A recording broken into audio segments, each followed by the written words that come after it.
Well, then now we do get a little bit more difficult. We get to 13-32, and I've got 1331, which I believe are pretty similar. We're referring again to some past samples that we had and making some determinations using some gnarly equations, right? Okay, and the equations, again, the math isn't that difficult as long as you get things kind of put together. And what we're doing is determining, right, when we're doing all this, and remember we've got the, let's see if I can do this real quickly. So we've got the scatter plot. Okay, I'm going to make it a little bit smaller, and remember we said that it tells us where that the intercept is where it crosses the y-axis, but also then for a given value of x it kind of tells us where we might be. Well, now what we want to do is calculate and say, well, what confidence do we have? And so the confidence interval is what would be the mean of x. So if we had a number of values of x, that we would be confident that they would fall in between a certain area, and we're going to calculate that. And then what's our prediction if it was just 1? Okay, if it was just 1. Okay, and we would think that the mean would be a little narrower area, that the mean of a sample of things at a certain value x would be more than likely to fall within a certain area, and that if we're predicting 1, that it should be a bigger area, and I think that's what we'll find out. So here's our gnarly equations, and if you look at it really close, it's the same equation except that we add 1 underneath the square root there.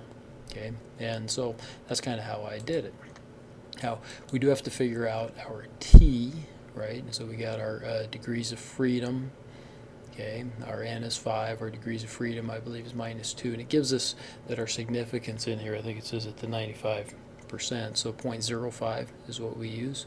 Hopefully I got that right. So 0.05, and I think it's two-tailed is what we're looking at. We would use 0.05, and the degrees of freedom is that, so we get 3.182 because our degrees of freedom is n minus 2, n being 1, 2, 3, 4, 5 minus 2.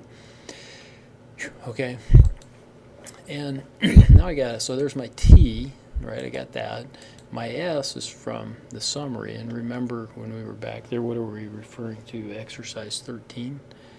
So exercise 13. Oh, I don't have the summary in there, but I have the summary here because I had done that. Okay, and I want to determine what our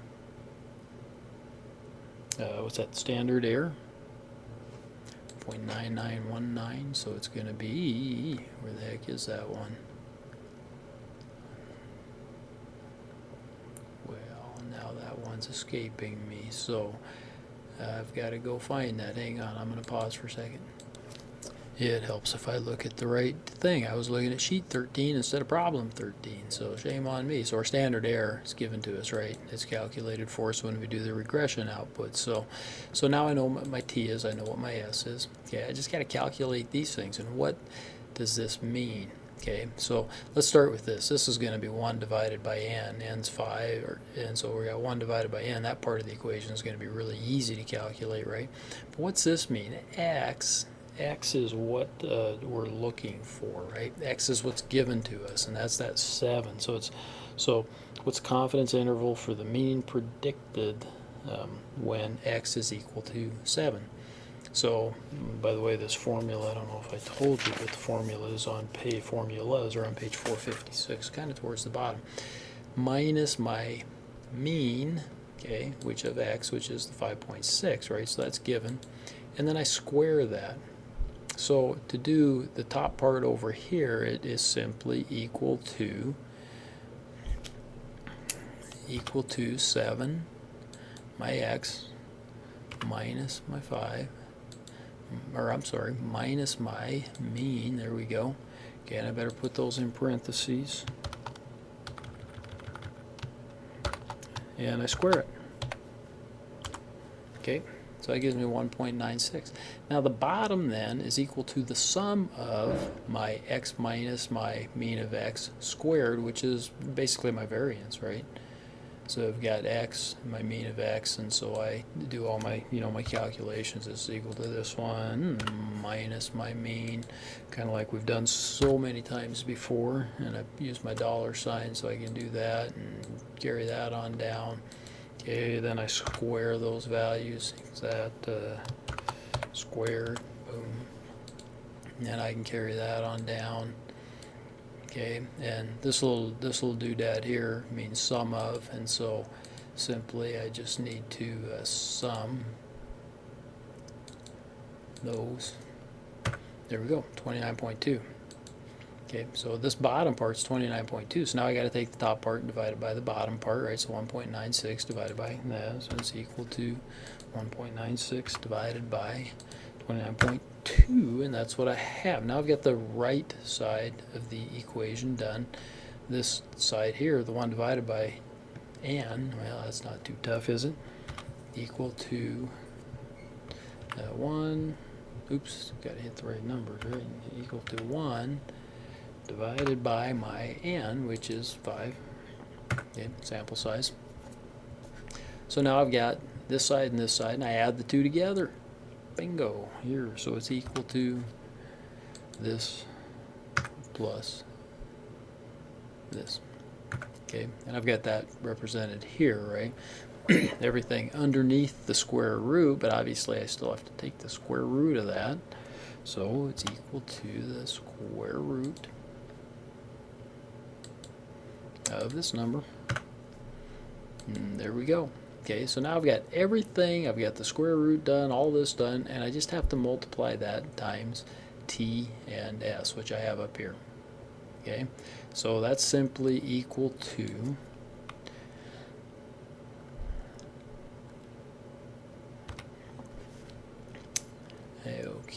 my t, and I'm going to hit my F4 just because, times my s. I'm going to hit my F4 again, my dollar signs, times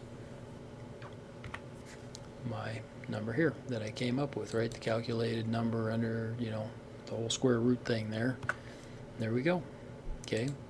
Well, now, okay, here's this whole equation here, right, which I have here, okay, but to do the other interval, I'm going to just do these in this order, and then I'll show you how we finish this thing up.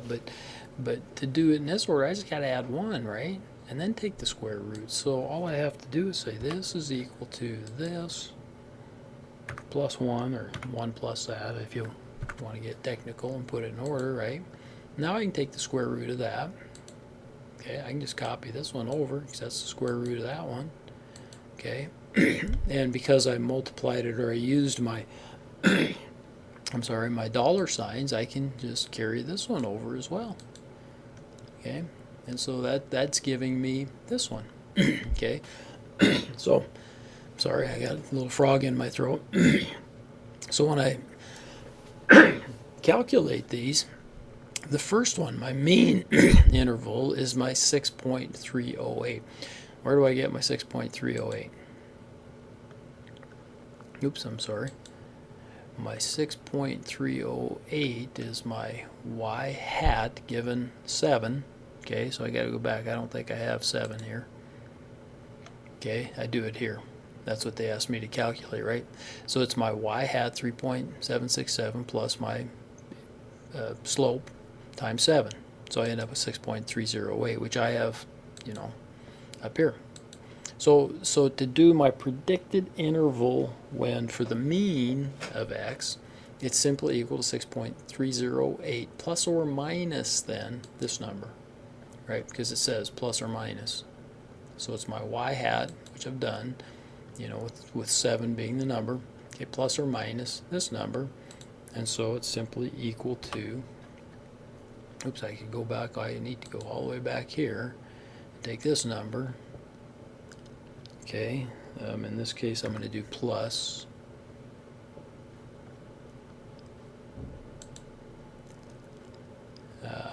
this number, okay. Probably would have been easier just to copy this 6.308 onto this page someplace. I don't think I did, but it'd probably be easier to do that. And then I did a subtracting. Okay, and then for my other one, and so this is my A, and this is my B. For my other one, then, it's simply the 6.308. So let's just do that. This is equal to this. Okay, so then this is simply equal to my, oh, way to do that to me.